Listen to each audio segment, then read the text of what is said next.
This is the FRC Roundtable, coming to you all the way from Minnesota.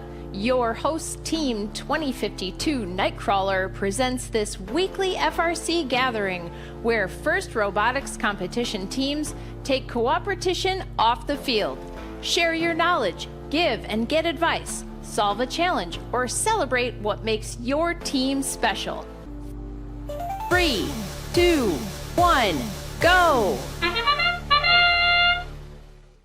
Next time I am going to be Rye. All right. Okay, I got the recording has been started. Welcome everybody. Tonight's topic is introduction or team history. Get to know. How about that? A get to know team 2491 NoMythic. This is a new thing that we're going to try this year. I'd really like to see teams exactly what we're doing tonight offer up to say, hey, we'd love to tell you about what we do on our team, how we run our team history. The ethos, the mission, whatever you guys want to chat about for your team. We'd love to do that. I think this would be a great thing to do on a kind of a semi-regular basis, maybe once or twice a month. So if you're listening and you've got a team who's willing to present and do exactly what's going to happen tonight, please consider signing up to host a topic. I'll also say I had a question sent to me after the meeting last week, and someone was saying, hey, did we stray too far off topic? And when I'm hosting the topic, I don't care where we go. We can go wherever we want to go, wherever the conversation takes us. For you guys tonight, since you're the host, I'm going to let you decide how far we want to stray off the topic. And it'll be your job to get everybody back on target if you feel like it's gone too far.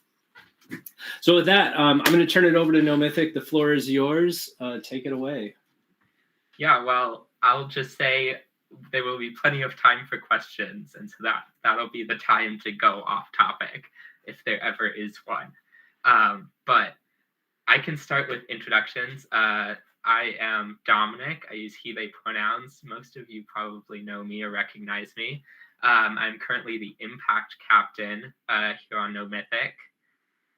And so, yeah, Liam and Raj, do you want to introduce yourselves?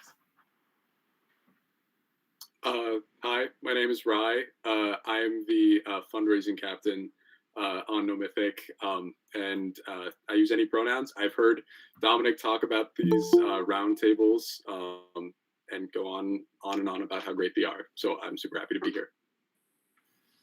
Hey y'all, my name's Liam. I use he, him pronouns. You can hear me? Yeah, great. Okay.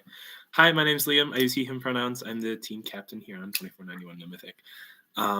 And this is, I've joined these a couple times. They don't fit well with my schedule, but I made room today because I was super excited about this topic, obviously. So I'm excited to meet y'all again and dive in. Yeah. So we're going to have just like a quick presentation. It's 19 slides. And then we'll have time for questions. So, and if you have any questions about the particular slide we're on, feel free to interrupt and ask for clarification or expansion of various things. So, yeah. So, passionately ourselves and encouraging others to be passionately themselves. That is sort of our focus.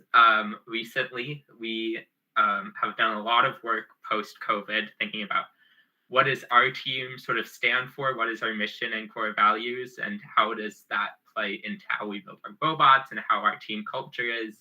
And this is sort of how we phrased it. So we are passionately ourselves, and we encourage them, others to be passionately themselves. And so a lot of that has to do with inclusivity. So we accommodate people's needs and play into that, and play into their strengths on the team. So thinking about, when we're having dinners, we accommodate people's dietary restrictions. And, we make sure that people are doing the work that they truly love. We also don't assume, especially for our new team members, that they know expectations, how to be a leader, how to include others, right? We know high school is a very formative time in life. And so we're both teaching students how to build a robot and how to be on a team, but also how to be good people. And that is an important part of our team culture. And it's important also on our team in terms of inclusivity to model that it's important and it's okay to be whoever you want to be. right? And so like one story that always comes to mind is when in 2022 we brought our pride flag to champs. And I wasn't on the team, but I've heard many stories of people like coming up to our pit in champs and being like, thank you for putting the pride flag up. Because, you know, champs is in Houston, Texas. That's not necessarily the most comfortable place or safe space for many LGBTQ plus youth, especially. And so, you know, being ourselves and saying we are out there, we are supportive of LGBTQ plus students was really important, both for ourselves and for our LGBTQ plus students on the team, but also for the broader FRC community there, so that we could say this is who we want to be, and we are passionate about that. So, yeah.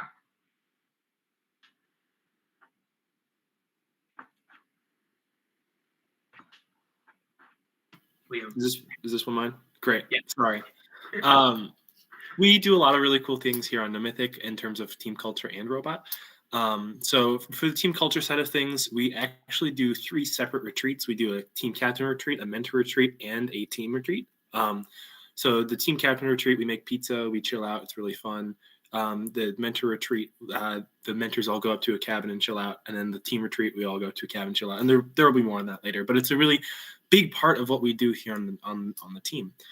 And during that time, we talk a lot about how to be a good person, how to work through tough conversations, how to give feedback, how to do all that. Again, I think we're going to go over more of that later. But a really big part of our team culture comes actually from the application process that we do. It's not something that a lot of the teams do, but it's really important to us. And that comes from specifically, we want people who are engaged on the team. We don't want folks who are coming in once a month and then bumming a ride to Duluth with us or whatever it is. We want people who are really engaged. And so by keeping our team small, and we keep people engaged, which is really important. Unicorn families, I don't know if we're talking about this much later, so I'll go over it now. That consists of us at dinner, spreading people out. I'm sure you all have different systems, but we do this about like once a week during the build season, where we just have people sit with people who they don't know. And that's to try and get the team to feel more cohesive. If you haven't seen us at competitions, we're very passionate. We're very purple. We're very out there. We're very loud. And that starts with being silly with each other. So we highly prioritize being silly with each other, making bad jokes, dancing, singing, whatever it is. And on the robot and programming building side, we do a lot of things. That includes Open Alliance. We build 2 robots every single year. That's a structure that not all teams have carried over since the olden days of Practice Spot, but we still do it because we love it, and there's other advantages to it. We have something called MERT. We decided to name it a funny name because it was funny to us. This is called Mythical Emergency Response Team. The idea behind this is that we take all of our technical captains, which consists of me, the programming captain, and the 2 build captains, plus 1 mentor, and we have them in and it's an emergency we can call an emergency meeting with them at any time if something's going wrong. So at some point, if we go over schedule, we'll call a meeting with them, with MERT, and we'll talk about, hey, this is going wrong. How can we fix it? And what's really cool about MERT, at least last year, and we'll have to go back over this year, is that ideally we don't get to a vote. Ideally, votes never happen. We all come to consensus. That's something we really value. But if we need a really quick vote, only students are allowed to vote, which is really, really cool. It means we trust our students to be able to make those tough decisions in those moments. And that means there's a lot of student and mentor collaboration. And then obviously we also do Open Alliance, where you can see anything and everything that we make during the build season, which is pretty cool. Yeah, that was a lot to cover in that slide. So.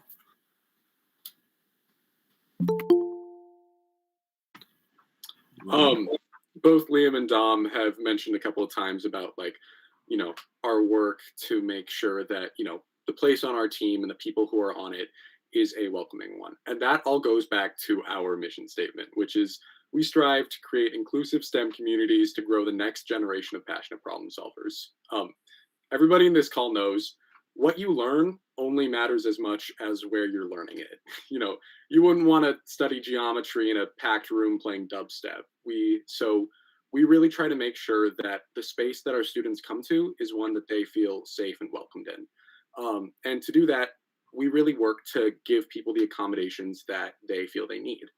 these start with conversations, usually one-on-one with a mentor or a student or a student captain that a student trusts, and then we work to bring them what they feel will help make them feel safest on the team. So that comes in the form of having headphones during like particular loud days at build when we're building a robot, or having a designated homework room, making sure that everybody has a meal that they can eat or time to step away when they need in practice. On NoMythic, we've had students who have never had any idea that STEM was something that they could love until they joined the team. And by having this space that, welcomed them, they, found this idea for their future. And that all comes back to just having this space, where people are included and people feel like they are part of the team. And that brings them so much passion for the work. Speaking of passion, that brings us to the next slide, our core values. Passion, accountability, gumption, and unity, or PAGU, as we say on the team. Our core values drive all of our work. When we look at everything that we do on the team, all of it goes back to at least one of these things. Passion is coming to that, one extra practice, even though you're totally exhausted from the week, and, just giving yourself into the work. Accountability is stepping forward and saying that you maybe couldn't finish a task, even when it's way easier to just, ignore it or blame it on someone else. Gumption is working on that really hard piece of code that has been driving you insane, but just giving it another shot altogether. And unity is that cheering in the stands, the, falling over on the grass from laughter at a team retreat. It's eating a meal together and just having the time of your life. PAGU is what we see as our work. It drives everything that we do, and we talk about PAGU a lot. They are very centered in our team, and they really always serve as a guideline for where we want to go next and who we want to be. And I would like to clarify that the top right photo, we do not torture our students. That is hair dye at Duluth. We do not torture our students. I forgot to replace that photo. So thinking about the work we do, we also sort of need to think about what is the context that we have done this work in. Thinking about, where do we come from? So this is a fun little slide I put together. Our team likes Taylor Swift. And so I decided, what if we break down our 17 years as a team into different Taylor Swift eras? And so there are some important parts that went into this decision. I think the most important one is in 2012, we actually received our first award. We won the Team Spirit Award up at Northern Lights in 2012. Michael has a really funny story where everyone had gone home except for him and one other student that night because it was just not a great day. And then the judges called up Team Spirit Award, and there were like 2 students going down the high five line and getting the award. And ever since then, we have made sure that our entire team stays in the stands until the award ceremony is over. Just making sure that doesn't happen again. Also in 2012, which was really important, was one of our largest sponsors, Pace Analytical.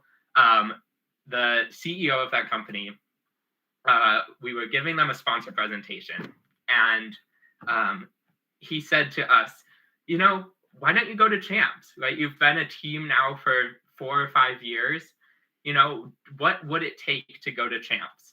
And you should go to Champs. And our team captain was like, yes, we can go to Champs, not knowing what that meant. And so, we didn't make it to Champs in 2012, but we did in 2015, which was super exciting for us. And so that sort of sparked that passion, as we talked about in our core values, to make competitive robots, to really be engaged with the work, sort of seeing how, robotics is a larger community. Part of that work to get to Champs was reaching out to higher level teams and saying, what do you do to get to champs? And that actually was where we started making 2 robots. 2019 and 2020, those were really important years for our team. As you can see in the bottom there, we won Northern Lights in 2020 with Nightcrawler. And that was super excited. In 2019, we also had our programming captain and one of our lead mentors be honored with Dean's List and Woody Flowers.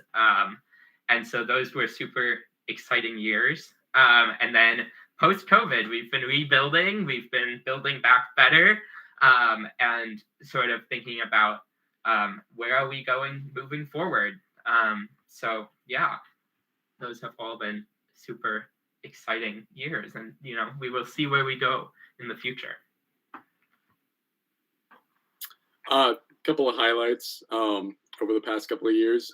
We have qualified for champs 5 times. 2 of the regionals that we've attended, we have won first place. In 2023, we won our regionals first impact award. In 2022, we won the Carver Division Imagery Award at Champs.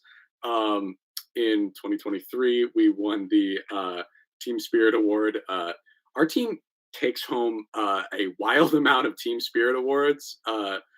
Liam mentions that. Liam, what did Ian Frankel say about it? Oh, yeah. Some of you may know Ian Frankel. He did these for a long time. At Duluth last year, we won the Team Spirit Award, and that was because that was a roller coaster of a competition for us last year.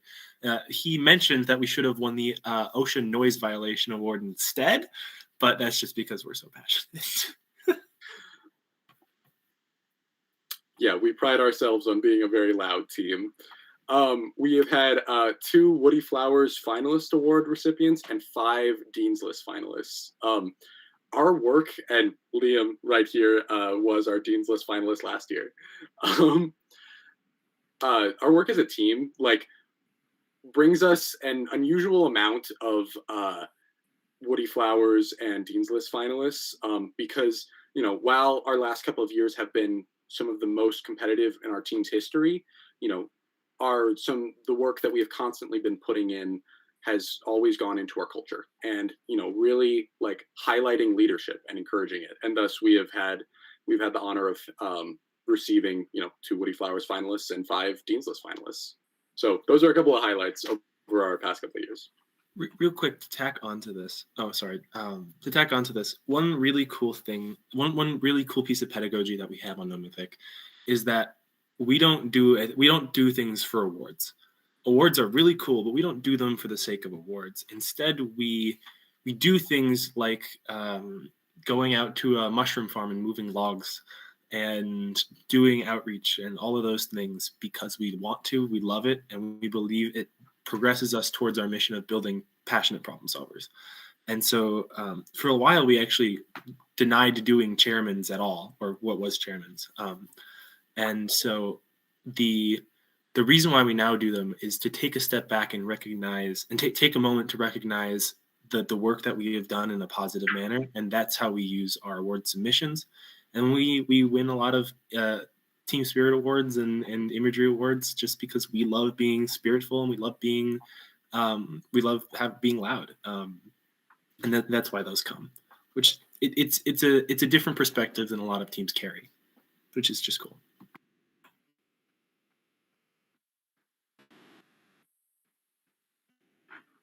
Okay, this one's mine too. So last year it was a roller coaster of a year. It was probably one of the best years we have on record in terms of engineering and strategy. We did not get very lucky last year, which was very unfortunate. In Duluth, we were the finalist captain on the Northern Lights side of the curtain. So that was with 2129 Ultraviolet and 6758 Otternauts. They were both fantastic to work with. We had a great time. We actually named that alliance. We named that alliance the Purple Otters, and we had a dance before each match. And it was a phenomenal experience. If you ever get a chance to work with either of those two, cherish it. We got the Team Spirit Award at Northern Lights. That's 2 years running of getting that award at Northern Lights, which is nuts. we have a lot of energy. We were the first, and then at 10K, which was our local competition, we were the first pick of the second alliance at 10,000 Lakes. Qualifications just didn't go so well for us because of all the things. But we were with 2502 and 3100. The match that we lost in the end, which was actually one of our best matches, and I was really, really proud of that one. Unfortunately, our alliance members broke. Dang it! Next time. The award we have never gotten before, Industrial Design Award at 10,000 Lakes, was really, really cool. This is actually a testament to a lot of the design work that we did on this robot. Some of you may have heard the story. This robot was at a Week 0 style event called Shamrock Shakedown with CIS. It was set on a table to be worked on, and then the robot got enabled, and then the robot drove itself off of the table and went on its side and crumpled like a can. Let's say we're never going to let that happen again. And it was sad. It was really sad. We went back to the shop. We were defeated, but we got back to it. There was a lot of spirit involved. And because of the design of this robot, because of its modularity, because we have we have one of the largest funding teams in the Twin Cities, which is really, really cool. And because of that, we were able to put this robot back together in literally 3 days, and then it ran a 4-note auto on its 4th day. It was a nutty way of bringing this robot into the perspective of how well designed it was. And we told that story at 10,000 Lakes, and we showed how modular it was and how well designed it was, and we got that Industrial Design Award.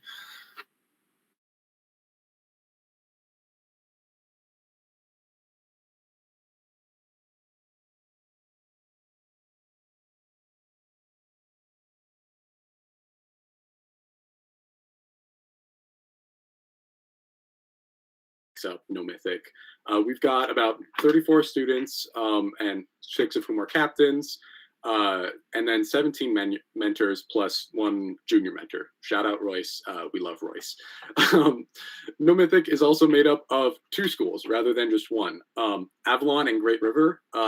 If you know anything about them, you know that they are tiny. They are very small schools. And thus, we combined to make one robotics team, being NoMythic. NoMythic intentionally caps itself with the amount of students that we take on, just so then that way we can better accommodate all of our students.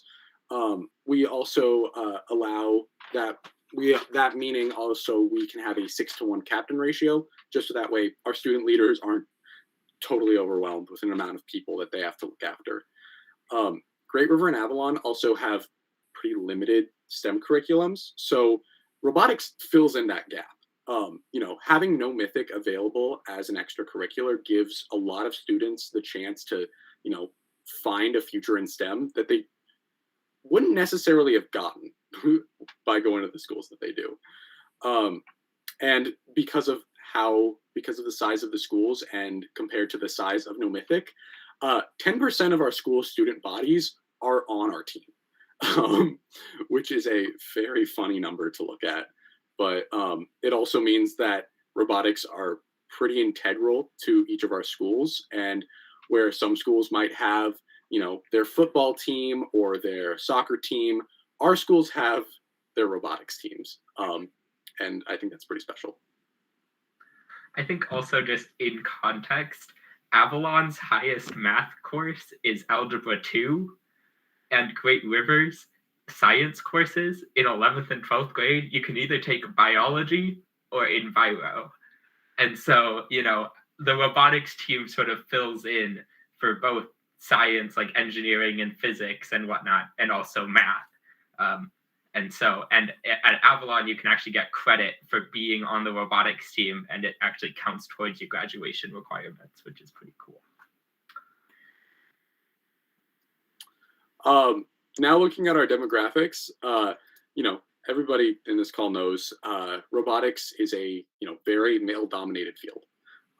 Looking at even who the presenters are, we have 3 white male presenting people here.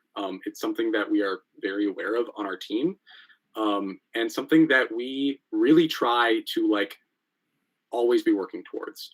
One way that we do that is we have a lot of discussions about it. Just at our team retreat this year, one of our operations mentors, Lou, had an amazing segment where she talked about equity in robotics and the importance of making it a space for people beyond just, cis white males. Our team right now is 44% identify as non-male. We always try to look at it as non-male rather than just, girls and boys, because we have a very queer diverse team. And we want to make sure that, we are not just splitting it into two genders. 23% of students on our team identify as trans, and 38% have an IEP or 504. I can speak as a, as a genderqueer, neurodivergent guy. We really always try to make it a priority that our team doesn't just become a space for, just the average, white dude. We want it to be a space where people are not confined and STEM is barriered. And we have been making, I'd say, some of the biggest strides towards it in the past couple of years than in our entire team's history. Michael?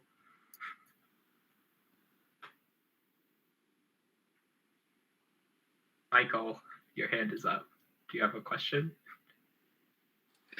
No, my button just got pushed by accident. Sorry. Okay.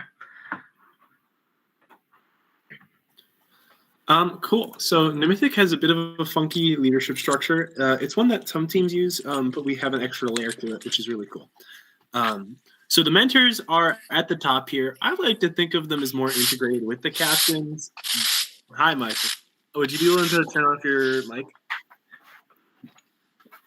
Thank you.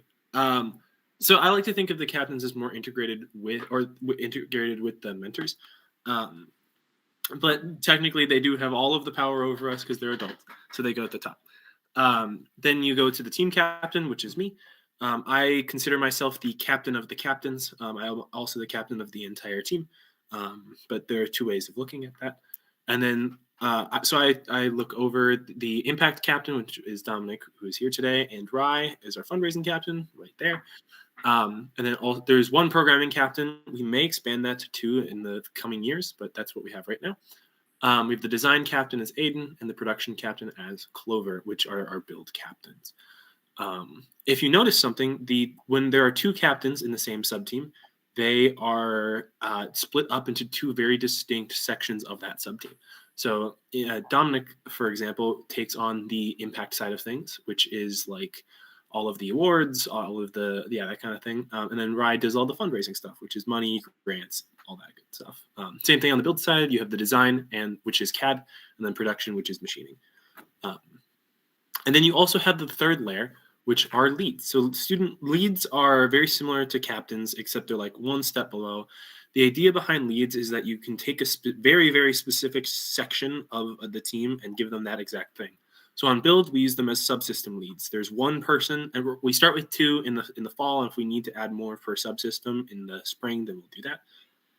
But those two people are each in charge of a subsystem, and their whole job is to make sure that the CAD and the production flows, and it flows between them, and it works, all that kind of stuff. And then sometimes they take on two smaller subsystems or one bigger one. It just depends how the robot looks that year. In the programming sub-team, you have a sensors communication, research development, and autos and teaching lead. So the autos and teaching one doesn't quite make sense, but it does when you take a look at when we're doing autos and when we're doing teaching. Teaching is really in the fall and autos are really in the spring, so it gets split up. Research and development is always really important. Anyone who has been in a programming team or runs a programming team knows exactly what I mean by basically the entire fall is just spent researching how can we do new things, how can we be better, what can we do differently, that kind of stuff. And then sensors and communication. And then we also have social media lead and events lead. The events lead is not like going to competition. Events is more like, hey, we're planning a fun team activity outside of practice. Here's the person who's going to handle that. Or hey, we're going to an outreach event. Here's the person who's going to handle it. So yeah, that's kind of what our leadership structure looks right now. Yeah, and I think an important aspect of this is the fact that you see 13 students here for a team of 33, that means somewhere between a third to a half of students are in sort of titled leadership positions, which I think is really helpful when thinking about, college applications, obviously. But, also giving students the experience to sort of gain skills in leadership, right? These lead positions are really great entry sort of level positions for, students who are really passionate about being on the team. And so that's been super helpful for sort of developing those skills before necessarily becoming a captain. Yeah, and the reason why that works is because we ask each student to both be a leader and a follower at different times. So like a lead is not always in charge. A captain is not always in charge. In fact, I ask most captains what to do most days. So that's why that works on our team. You're good. Annual schedule. So our schedule is a little bit funky. We're looking at improving our schedule from last year, and well, let's go funky. We're looking at improving our schedule from last year in terms of robot build. But in terms of like overarching schedule, we have our 2 regular season competitions that are guaranteed every single year. We do week 1 at Duluth, which is either Northern Lights or Lake Superior. It's looking like we'll end up on the Lake Superior side of the curtain with Nightcrawler and a bunch of other folks. I don't know who else is in this meeting, but anyway, then we'll also do 10K this year at the fairgrounds, which is going to be pretty cool. And then many years, we also end up at champs and state. We'll see about those this year. We're sure as hell gunning for it. And then for our off-season competitions, we do Get Ya Gumi Get Together, which is in Duluth. It's really fun. You can see that picture on the bottom right-hand corner. We were with, who was that? Loretto and 5653, which I forget their name. Iron Mosquitoes. Thank you. And then we also do, we are looking at doing Twist for the first time this year, which is a very exciting event.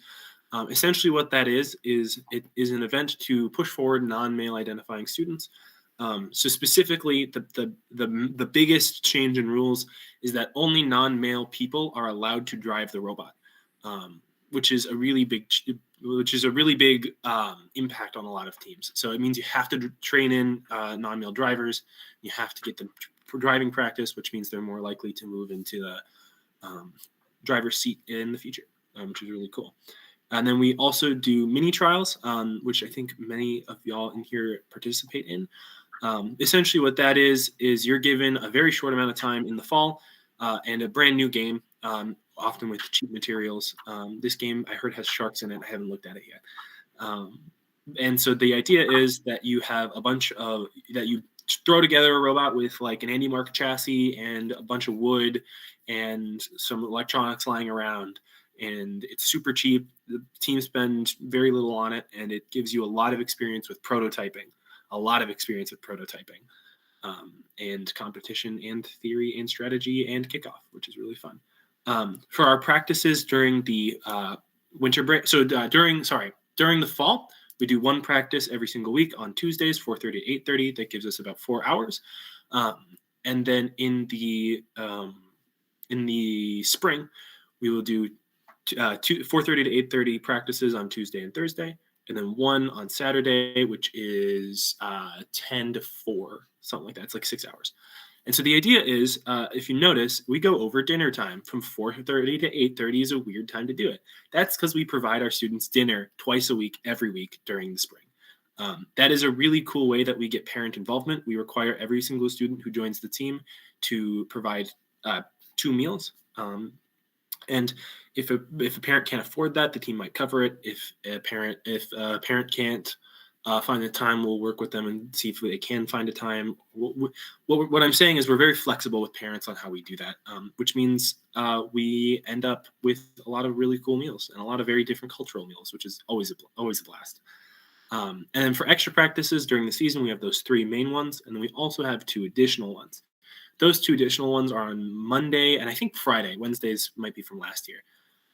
And those are 4:30 to 8:30 as well. So we have up to five practices every single week during the build season. But during CAD week, or if there's like a week in between competitions where we don't necessarily need the in-person time, we'll give our mentors a break, and we'll have during CAD week, we'll have our students meet online. Or if it's in between competitions and we just don't need the time super actively, then we might also just take a couple days off. It's really important to us that we keep in mind burnout.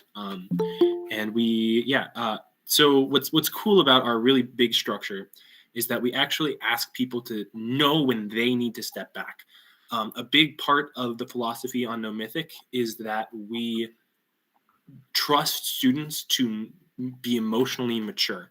And what that means to us is saying, hey, we have 5 practices a week you can come to, but you have to figure out when you can't do it anymore. So when you need to do your homework, when you need to do your things. We do check in on homework to make sure you can go to competitions. That is part of this whole 5 meetings a week structure. But we also leave space for people to take a step back. So if you need to take a step back, even during the regularly scheduled practices, like one of those required practices, we'll say, yeah, go do your homework. It's totally chill.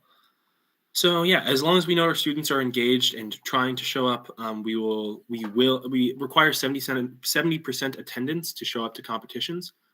If they don't meet that, but we know they're still actively being engaged and doing their best and trying to get their homework done, we still welcome them with open arms to competition. And that's a flexible system, and we check in with each and every student to make sure that happens. If you fall below the 70% and we can't get a hold of you and you're not showing up and you're not communicating, we won't invite you to competitions. So that's generally how it goes.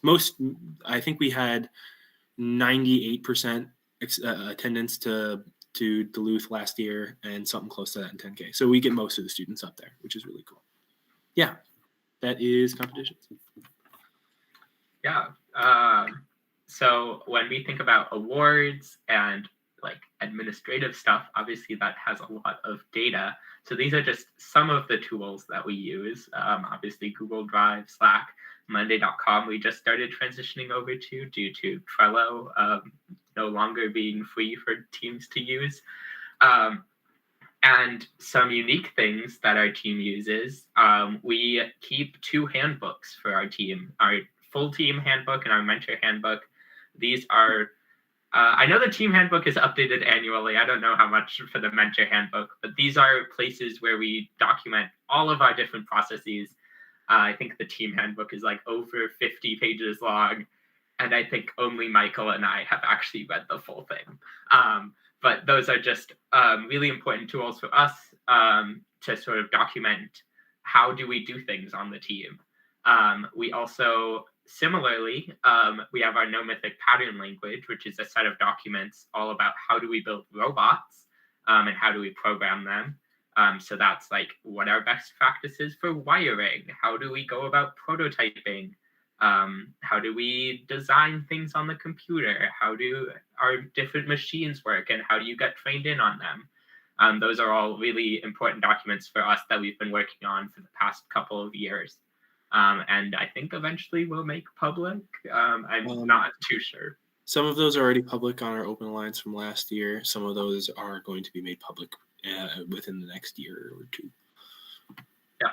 And then what's really important for us is obviously communication with parents. And so we do that both through a parent Slack channel, but also through our internal website. This is a private website for people just on the team or parents of people on the team or mentors or whatever. And so that holds all of our information on how you do meals and how to register for competitions, packing list for competitions, all those sort of things. So those are just some of the tools that we use for data storage and documentation. Our retreats, we love them on this team. We've got 3, the full team retreat, the captain's retreat, and the mentors retreat.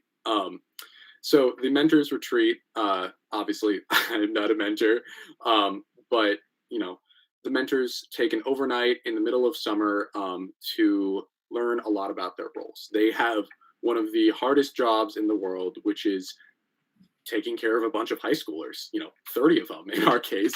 And it is a tiring job. So they spend the weekend learning about their job, learning to bond and support each other, and sharing tips and tricks, seeing what the team needs and how they can best support it. The captain's retreat, more than an excuse to eat really tasty homemade pizza. Leadership is scary. Speaking as this being my first year as a student captain, it's a scary thing to step into. So the captain's retreat is an amazing way for new captains to learn about the role, returning captains to, give tips and tricks, and all of us to, come together as a team. The captain's retreat this year, there was a lot of information, but it was one of the most fun weekends of my summer. There was a lot of, sharing about what it looks like to be a captain, but there was also badminton, and there was playing this game called You're a Tree, and it was one of the most fun things in the world. And then the full team retreat, more than an excuse to eat tasty homemade pasta. The full team takes a ride up north to a cabin where we spend 2 nights. In some people's cases, they can stay as long as they want throughout the whole retreat. But generally, it's a 2.5 day trip where the team gets to bond and connect and learn about the team. It's also a place where we set goals and kind of look at who we want to be as a team this season. And the great thing about doing it, on this trip is we really are given so much time to think through this and have everybody's opinions be heard. Coming into the team for your first time, it can be scary to talk over, or to talk alongside people who have been on the team for a while. So getting to do this overnight where we are, we're all in our pajamas, we're all tired, we all want to take a nap, and we're all, here together. It opens the conversation up in a really good way and makes all of us able to see each other as friends, as peers, as a team. So we seriously love our retreats here on NoMythic. They're a super core part of how we make our team the place that it is. And a note on the team retreat. A note on the team retreat. We are actually able to do that really cheap. It might sound expensive to go and stay overnight. It's not for us. And the way we get away with that is we ask people to carpool up. Mentors often are willing to do that. We have an alumni provide the cabin. So it's just their little family cabin. So we have a lot of people tent. We have a lot of people sleep on the floor. We have a lot of people sleep on couches. Only a few get to sleep in the beds.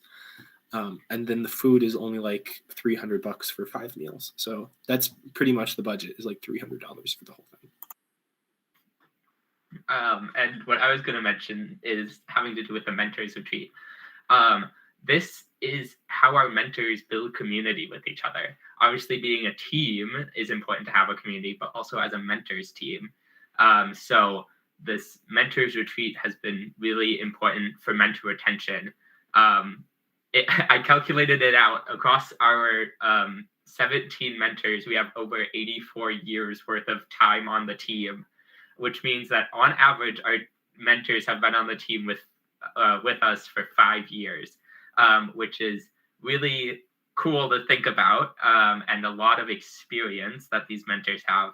And so mentor retreat has been super helpful with that. Our mentors become friends with each other, right? Like my mom's a mentor and she goes over to the other mentors' houses for dinner or whatever. And so I think the mentors do like a book club sometimes or something. And then once build season comes around, they actually do weekly meetings just with the mentors.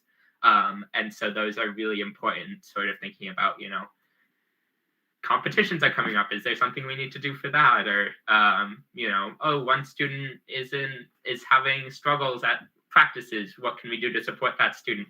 And so that's been super helpful in building mentor retention, building mentor community.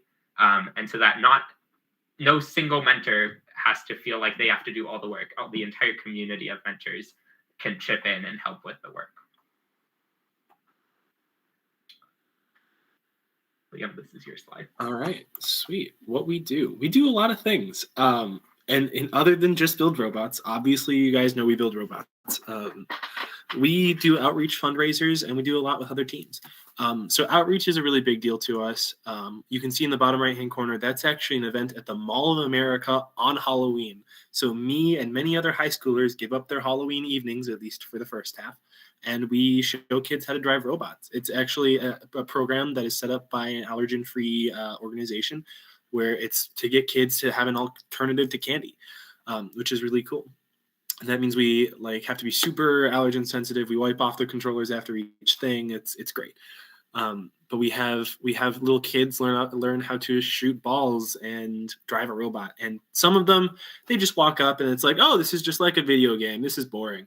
But some of them walk up and their eyes light up. And it's amazing. When I was younger, I actually, the way that I got into robotics was from going to an expo, and there was a team there. And it was, ironically, I think it was the summer of 2015. So I got to drive a tote stacking robot, and it was awesome. And the high schoolers showed me how to do it. And I just remember it woke me up to this. And here I am now, team captain of a pretty cool team, if I will say so myself. We also do unicorn dodgeball. The robot was broken that day, but most of the time we have a dodgeball robot from 2020 where we shoot at our unicorn mascots, which is pretty fun. We also do the bracelets thing, which was run by, I believe, Green Machine. It's called the Swift Initiative, which I forget what that stands for or what that is. But I love that the idea is that you all bead bracelets together and you trade them at competitions. It's really cool. So we also participated in that and gave things for students to do that in the practices. And then, we also do a collaborative scouting alliance, which is one of the largest scouting alliances in Minnesota, to my knowledge, where we have Dominic, how many teams did we have on board last year? Your mic is muted. I think we had 9 or so across our 2 competitions. So this is probably one of the biggest undertakings that we do every single year, where we provide a scouting system for 9 teams across different competitions. And actually there was an instance this year of teams who were scouting with us at 10K going to their away competition and using our system without us there. That means we provided technical support that weekend, and we gave them all of the tools that we use with that data. And what that means is that we get to provide fewer scouters and give our students more breaks. And there are some downsides to that, you have less control over each individual scouter. But to counteract that, we actually have scouting parties where we invite a bunch of teams and a bunch of people to our places, specifically the scouting leads on other teams. And we have them learn how to use the system, make sure we go through questions with them, and we make sure that they know what kind of data that the system needs. So we're getting consistent data across our systems. We also run a bumper workshop. We invite any teams from the hub to come to our shop and learn how to make bumpers, which is a really big deal. And with new bumpers, I'm excited to see how that goes this year. So we do a lot with other teams, which is awesome. Another really important thing we do, especially when thinking about our mission, is FLL and FTC. This year we have 4 FLL teams and 1 FTC team. And so those are really important for us. We have FRC students being mentors for those teams. And that's sort of, again, how we play into that mission of, growing the next generation of passionate problem solvers. So these are really fun. Our FTC team actually meets in our shop, and then FLL meets in a science classroom. And then what's also interesting with our team is we also do the Lego summer camps. Using those materials from FLL, we had 4 weeks this year run through our school. And that's actually a really significant part of our budget. You'll see next slide. But I think it makes almost 8% of our revenue every year, which is really cool thinking about, both giving these younger students experience in STEM and sparking that passion, but also giving our older students on the FRC team, giving experience to mentoring and teaching, and thinking about, how do you show someone how to solve a problem without solving it for them? And so, that's always interesting to see these young kids, and that's their robot right there, and that's all student built, and so it's fun seeing all of that stuff. This is the last slide. This is just some fun facts that I thought would be important to share. You can see there, that's our projected revenue budget for next year, totaling around $82,000. And you can see Lego camps there with the 8%. If any of you were at 10K last year, we're to blame for the 140 middle schoolers wandering around the competition. So if any of you were in the pit and you had middle schoolers trying to ask you about your robot and your team, you're welcome, or we're sorry. I don't know which one to say. Another important thing at competitions we like to do, especially for our home competitions, is giving tours to our sponsors. It's always fun, for them being able to see, where their money is going, and competitions are really a great way for them to get in on the action. And it's also great for alumni to get sort of back connected with the team. Thinking about mentors, 5 of our 17 mentors are alumni, and 10 are parents of either current students or alumni. So that's really cool to see, and that's sort of where a lot of our mentors either started coming in or still are there. This summer, we set up our own 501c3 organization, which is really cool. Our mentors have been putting in a lot of work for that. And so if any of you have questions, we're still in the process, so we aren't necessarily experts in it, but if any of you have questions about how to do that, you can email our team email. And we've received our Team Spirit Award 4 times. Funny enough, 3 of those 4 times were in the past 2 years. We like to think of ourselves as a really passionate team, but that really has only started in the past 3 or so years.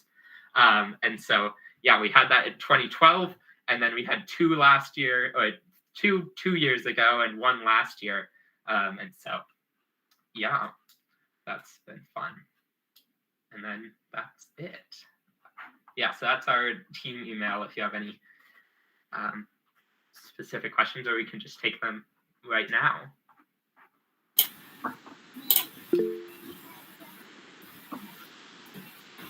Go for it, Scott. I'm curious to know how many students you turn away each year. How many? So you have this application process or interview process. How big would your team be if you let everybody who's interested join? So this year, I think we had something like 17 applications or so for around 9 spots. But I know, like, when I was joining the team 2 or 3 years ago at this point, I think we had over 30 applications for like 12 spots.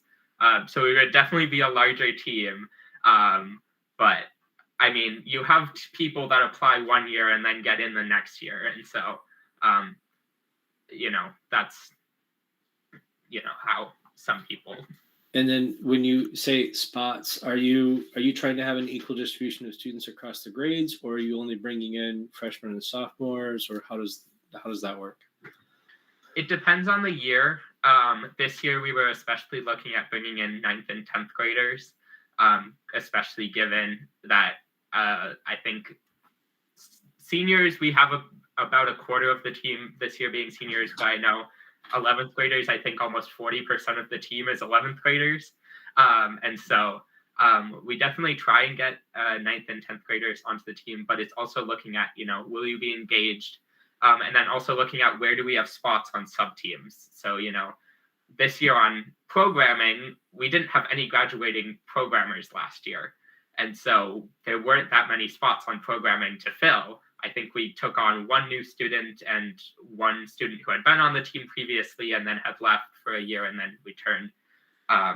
But then build, we had like 5 or 6 spots open. And so it really depends on the sub team, depends on where students' interests lie, and all that sort of stuff.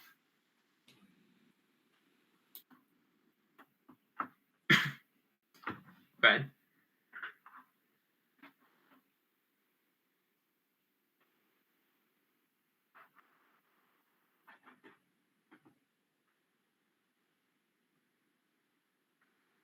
Red, do you have a question?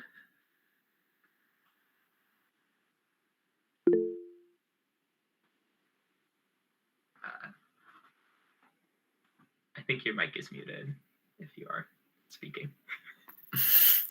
Sorry, I forgot I was named Red on here. Google thought my actual name is Blue. Google thought I was a bot, so I had to make an account named Red. Anyways, back to the websites. Do you guys host that on your own server, or do you use like Squarespace or something? I know the answer to that one. So the Proper Team website that you can go and search up on Google, that is hosted by one of our mentors' companies. They host a little server, which is cool. It's for free. And then for our internal website, that is just a Google site, which is hosted by their servers. Okay, thank you. Eric? You mentioned that a large portion of your budget is from student fees. How does that work? Yeah, so our student fees, we have typically between 2 and 3 fees, depending on if we go to champs. So we have a general team fee that we ask for in the fall, and that on all of these fees are on sliding scales. And so we give a recommended amount, but honestly, the requirement is just more than $0 as contribution. And so our regular team fee is $250, and I think that is the same for our Duluth travel fee. And then I think champs is like $500. But again, right, these are sliding scale fees. We're super fortunate that a grant that we receive allows us to do the sliding scale fees. And so you end up, we do that in the name of equity. And so you have some people paying, $5 or $20 for their fees, but you have some people who are, more generous and are even paying 2 or 3 times the recommended amount, so that they cover the fees for other students, which has been super helpful, sort of balancing the checkbook and all that stuff. Okay, that makes more sense if you're including your travel fees as other than just team fees. So, thanks. Yeah. Lily? Hi, I'm Lily from 3926, and I was wondering if you could give me more details on like FTC teams, because 3926, like this is our like second year doing FTC, so it'd be nice to have some tips. Liam, do you want to talk on that? What do you mean by tips? Do you mean tips about running them, starting them? Yeah, like running FTC and stuff in general, because we're kind of like struggling to like get the FTC team like going as far as like we want it to. Thanks. Sure. So what our structure looks like is we have one lead mentor who outside, they're not involved in FRC. They're mentors just involved in FRC and FTC and FLL. So there's a lead mentor for each program. For FLL, it works a little bit differently. We have parent volunteers come in and help mentor for that, which is enough because it's Legos and it's simpler, and a lot of it's just wrangling elementary schoolers. And then for FTC, we actually we have one lead mentor, one longtime mentor, and we have mostly parents who come in for that, which is exciting. And we actually have one professional engineer, which is cool. And essentially, the way we do that is we have that lead mentor work on the lead mentor and returning students from the year before. They work on recruitment, where they put out posters and they say, "Hey, come join us," and they go to the school's recruitment fairs, and they all come down and they do that kind of stuff. And then for actually running it, we don't hold a team captain for that because we just hold middle schoolers mostly for that. And then we also throw in a couple high schoolers. It's a weird mix, but weirdly it works because the high schoolers like mentor the middle schoolers, and then the middle schoolers look up to the high school, and so it's a good dynamic. And because we only meet like once or twice a week for shorter periods of time, we don't do dinners. It is pretty self-sufficient. So yeah, that's what that looks like.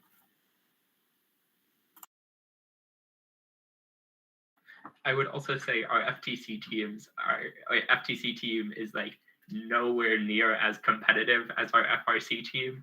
I think they went to a tournament last year where there were 13 teams there, and I think they were either ranked 12th or 13th. And so it's really more of just a learning opportunity and a great way for students who didn't necessarily make it onto the team to sort of still get experience in robotics. And then next year when they apply to the team, they often get in or whatnot. So that's sort of how we see FTC teams.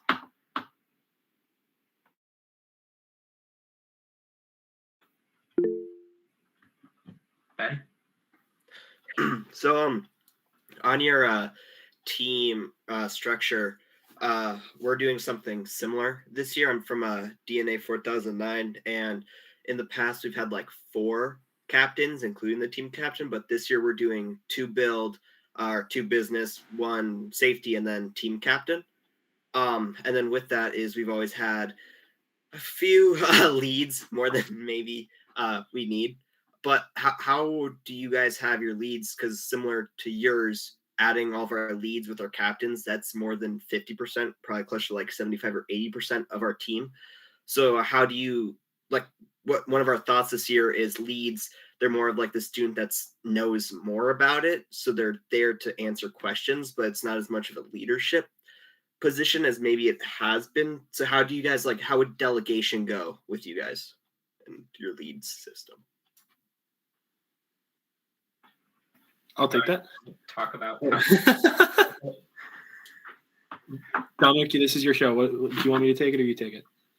You get Liam. How about you talk about how board works, and then Guy, do you want to talk about how sort of lead captain relations work?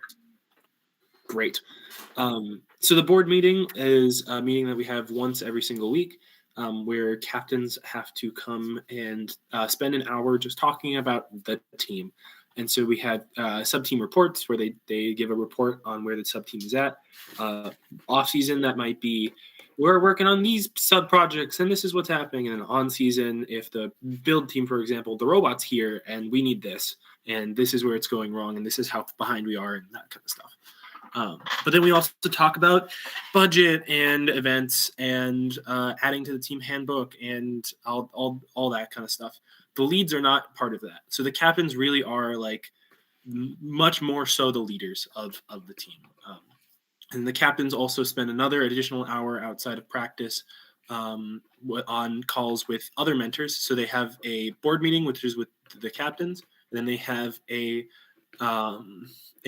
sub-team meeting, a lead meeting specifically, where it's the captain and often their leads, along with a couple mentors, where they talk about how the sub-team is doing. They get ready for that report for later in the week with the boardroom, and they just think about, okay, where are the students at? How can we train them better? All that kind of stuff.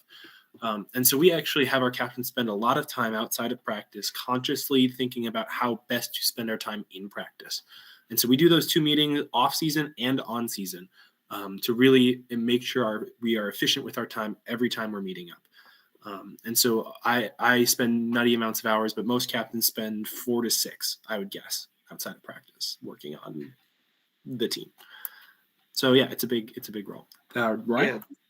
Oh, sorry. Just one question about that before. So then for those meetings with the sub teams and those captains meeting, is that outside of practice and you meet like on a other day? So in season, the board meetings are inside of practice, but the sub team meetings are always outside of practice, and then the board meetings are outside of practice during the fall.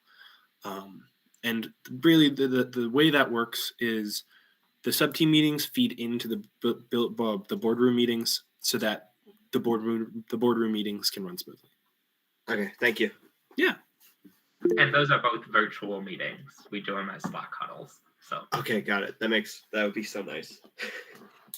And the role of our leads is actually very similar to what your team is looking at, Ben. On NoMythic, when I think about like our operations, which is essentially the same as your business team, we have an events lead and a social media lead, and how we kind of think about it is what we expect of them is to know the ins and outs of their area. So for instance, if we look at our social media lead, it's they know what the format is of how we post on each of our social medias and when we need to get things out and stuff like that. And they really like help us in the areas where, captains can't always like have an eye and an ear. And they allow us to, make sure that we're covering all these different areas. But, a lot of that work usually happens in practice with teaching and, teaching new students, here's how we do these areas and stuff like that. Yeah, okay. Thank you.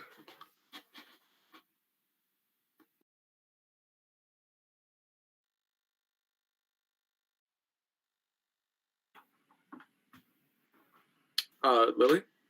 Oh, so like I'm leading like what do you call it? Programming team for 3926 this year, and I was wondering like how do you teach on NoMythic, and how does like those like teaching sessions like and what you learn during like the season like affect the sub team meetings outside of practice, and how does that work? I think it really depends on the sub team. But one of sort of the pedagogy that we follow on the team is I do, you watch, like I lead, you follow, we do it together, you lead, I follow, you do, I watch. And that's both in terms of mentor to student learning and also like experienced student to new student learning. And so that is sort of saying when we do a task, right, the first time we do it, you're going to be watching over my shoulder. And then the second time we do it, maybe we are both side by side at the computer doing it. And then the third or whatever future times, you're at the computer and I'm watching over your shoulder.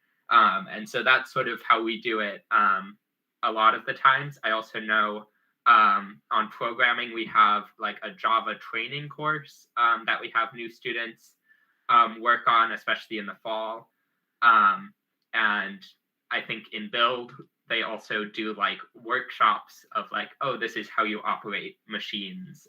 And we've also been making like training videos on like how to operate the Xcarve and how to operate the mill and that sort of thing. And so those are sort of some of the ways that we do training and teaching on the team. Scott? I was wondering if you could share what discussions have come up on your team recently with your Chief Delphi post about making it to champs. I personally have not had a chance to read through the thread, but I have seen lots of conversation go through Nightcrawler Slack about your Chief Delphi topic that you created. So as long as we've got your attention, I'm curious to know what conversations you're having within your team. So that was on a whim, actually. I posted that on a whim, not expecting the massive outpouring of support and love from the mega teams that we saw on that thread. But NoMythic, so to preface this, to preface it, whatever the word is, NoMythic likes to dream and dream big. So last year we felt we fielded a robot deserving of champs, which we did. If you go by the New Year's ranking system, we would have qualified. But we fielded one of the best robots we've ever made. And so our goal now is to take the next step and say, okay, how do we compete even higher? How do we go to Einstein? And that feels far out, and it is. And it might not happen this year, but it might not happen next year. It might happen the year after, the year after. Our goal is to get there someday. And if someday has to happen, someday starts today. So that's the theory behind going to Einstein's, and that's why we're pushing to go to Einstein's. And so we've actually had a lot of conversations behind the scenes about, and it's really pointing out where do we need to improve. And so it's pointing out consistency is the way to improve. It's specifically in that thread, a lot of people stated, don't try and go to Einstein's. It's a bad idea. You're going to overextend. And instead, what we're seeing from that thread is don't overextend yourself. Be 1000% ready for your first competition and be 1000% consistent and make sure you know your robot inside and out, and you will find success. And so we are really looking at how do we refine our systems so we can get our robots to a very competitive level in terms of consistency and quality. And instead of trying to do everything, how can we do the things we pick very, very well? But yeah, we actually haven't had a in-person practice since we've made that post, which is nuts. So I'm sure we'll continue to have more conversations surrounding it. Yeah. Liam, can I jump in for a second? Please do. Just because Scott, or you posted the post on a whim, but the conversation leading up to that post was definitely not on a whim. I mean, it came out of a conversation about what are our team values, what are our dreams for the years ahead from our team retreat. And what we're really trying to figure out for ourselves is, where does a goal like Einstein sit? And we're sort of thinking of it right now as sort of an operational, an outcome that we want someday. And so what do we have to do to make sure we're moving in that direction? So it's both aspirational, but also functional in the sense of guiding major decisions around what are we going to invest in? How do we want to allocate our resources? How do we want to allocate our energies? And when we think about designing a robot, are we thinking about a robot that, where do we want this robot to be able to perform? And so I think that's where it's really helping push us to challenge our own assumptions of what are we doing that is working, and also what are we doing that isn't working. And if we actually want to play at that level, what do we have to change about our team so that we can get there?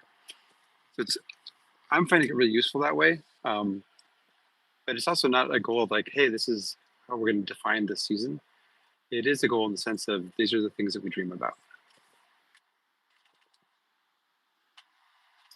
I'd also say that it came from a very good place of awareness that this goal was made, because looking at our team and the spot that it's in now, I think it's safe to say that this is the most driven our team has, one of the most driven periods in our team's history. And it is a conversation and goal that we are bringing the whole team into. So I think, when we say that, we want to do what we can to make it to Einstein's, it is this big dream, but it also comes from this understanding that, we believe that this is something that we can achieve. We see our team and what it is now, and we see it as something that, yes, we can work towards Einstein's. We're there. So, it's a big dream, but it's also one that comes from us, really working to examine where our team is and what we want to be.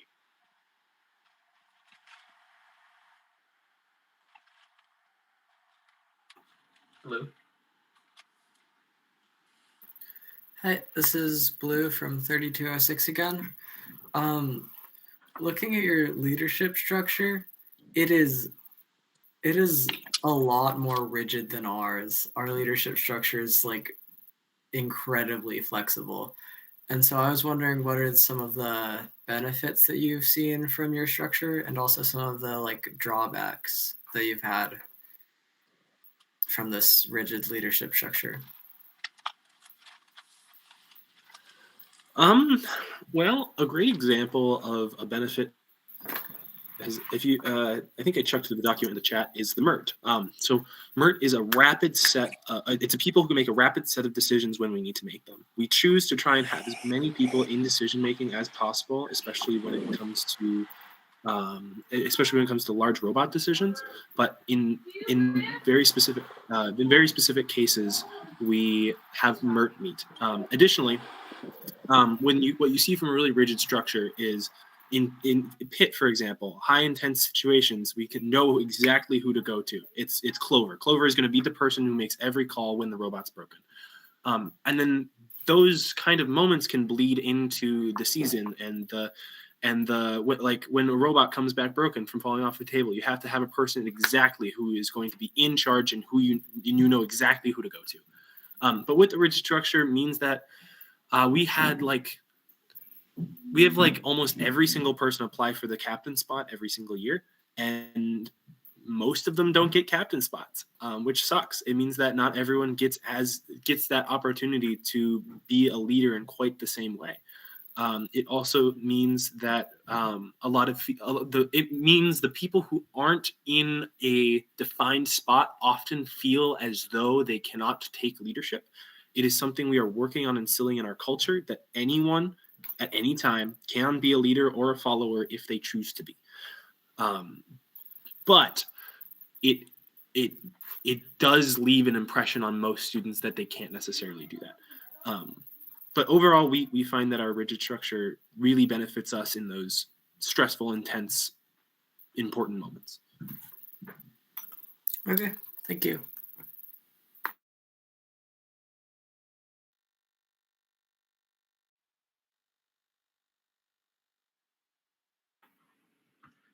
Yeah, I think also going off of that, sort of building off of Liam, even when it's not stressful, it's really helpful to have just one person there to hold sort of the plan for whatever you're doing, right? So like thinking about this year, thinking about I'm going to be leading the impact award submission, and I'm going to be the one holding that sort of process. And so thinking about having one person there that can hold the process and has that sort of authority to do that has been really helpful as well. Because like I know last year I was the awards lead, and I was also supposed to be holding the impact award process, but I didn't feel like I had the authority to do that, and so it was really difficult.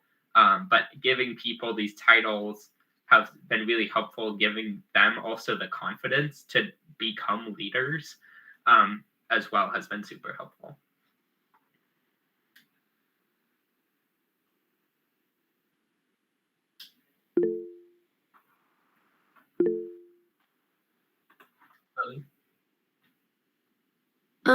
So like your team seems to like have pretty good like communication with parents and stuff, and like I want to know like more about how you get better communication with parents, and how does that positively like benefit your team having really good communication with parents. Toby, do you want to talk about that? Sure. So I'm Toby McAdams. Can you hear me? Cool. Maybe I'll even try turning my camera on. There we go. And I'm one of the mentors who works with parents a lot. And we try to think of parents as, I mean, they're part of our community. It takes a village to do this project, a big village. And so we ask a lot of our parents, but we also try to bring our parents in, keep them in the loop on things, try to create events for them sometimes, try to make sure that we have good contact information for them. Because parents already so far have had to fill out a parent permission insurance information form. We're starting to ask them to sign up for FIRST. We're starting to ask them to do the fees. We're asking them to sign up to do 2 meals every year, and 2 meals for the team is a massive ask for parents. 2 meals for 45 people is kind of something outside of most people's comfort zone. But we've had a parent meeting too, where we got to start to get to know people. We've set up a structure to have somebody ready to welcome parents when they arrive with this meal that they've managed to create. So sort of all the things that we can do to make this feel more structured for parents, to make it feel more reliable, to make it feel like a community, and for them to understand why we're asking these big things. Lily, does that help?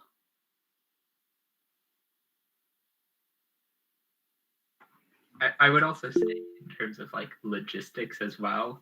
I know, like I mentioned, we have like a parent Slack channel. I think you also have like a parent email list that you send out emails from. And then like I know one of our parents runs like a Facebook group for parents of the team. And so those are all sort of different avenues that we use to contact parents. Jeremiah?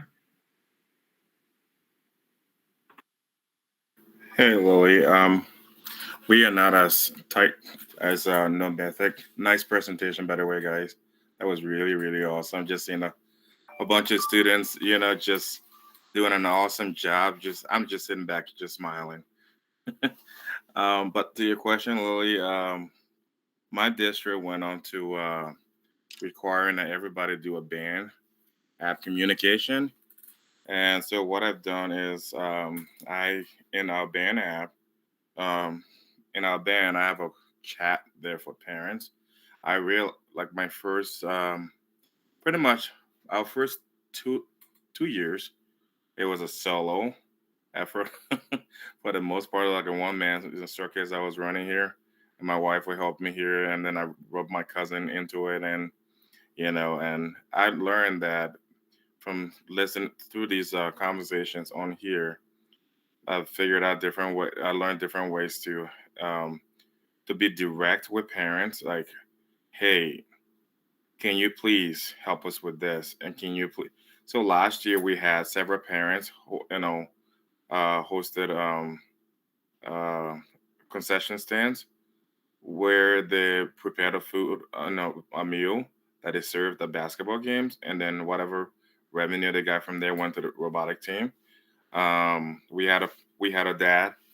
I kid you not. I was on the phone with this man on my way to school, needing game element. Before the end of that day, he was 90% done, bringing them home to deliver them. So part of that is a learning curve as I'm learning myself too, because it takes a lot to ask other people for help when you don't want to be an inconvenience to them, because some people have different amount that they can tolerate, and you don't know that's necessarily, and then you don't want to kind of like, oh, this is too much. But if you don't ask, you never will know. So just being able to, our general team communication goes out to everyone on the team, including the parents, because some of my kids are terrible communicator with the parents. So I kind of send it out there. So then if the kids miss it, the parents would get it.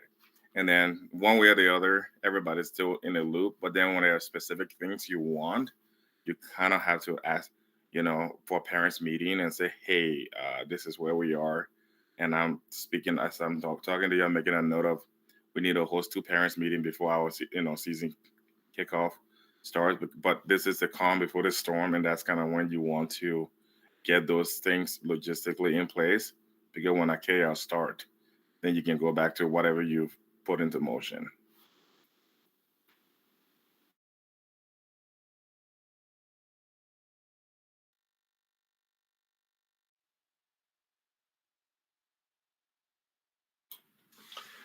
Well, we're running up against 8:30 here. Does anybody have any final questions, or NoMythic folks, do you want to make any final closing remarks? Real quick, I'll mention I chucked way too many documents in the thread. Some of these are incomplete, and I should have. I believe I listed them in the description of the documents. But they are there for your use. If you have questions about it, shoot us an email, which is on the screen. But we work hard to document all of our stuff.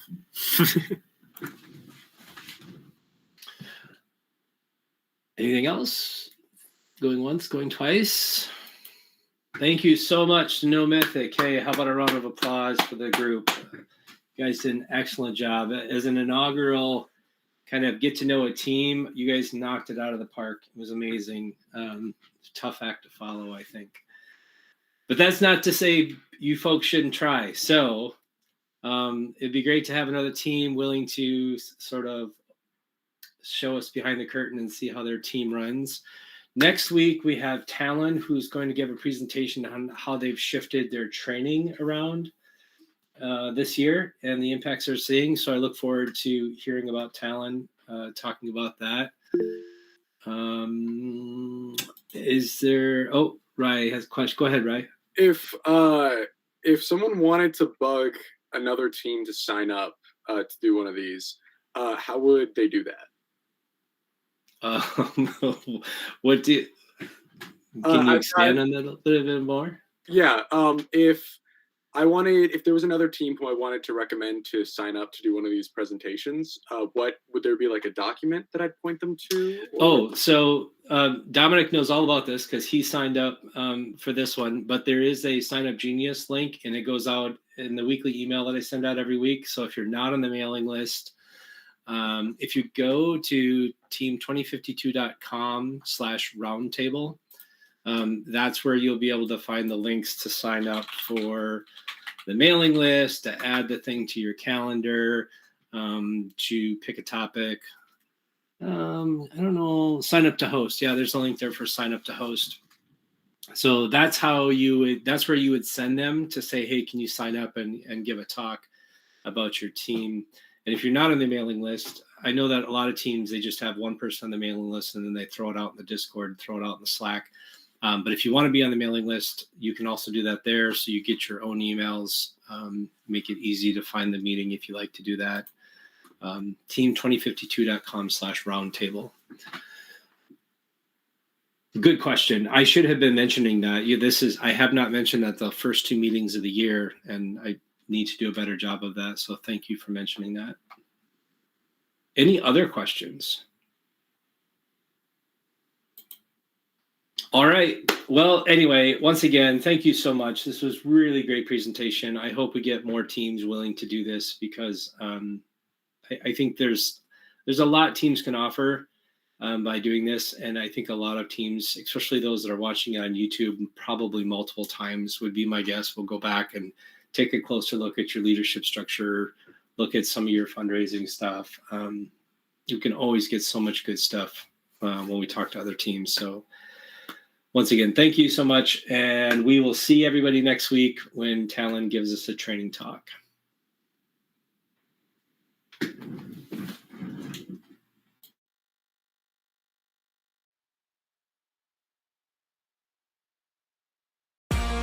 That's it for this week's FRC Roundtable.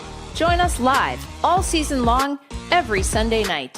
Visit the website at team2052.com/roundtable to sign up for weekly invites.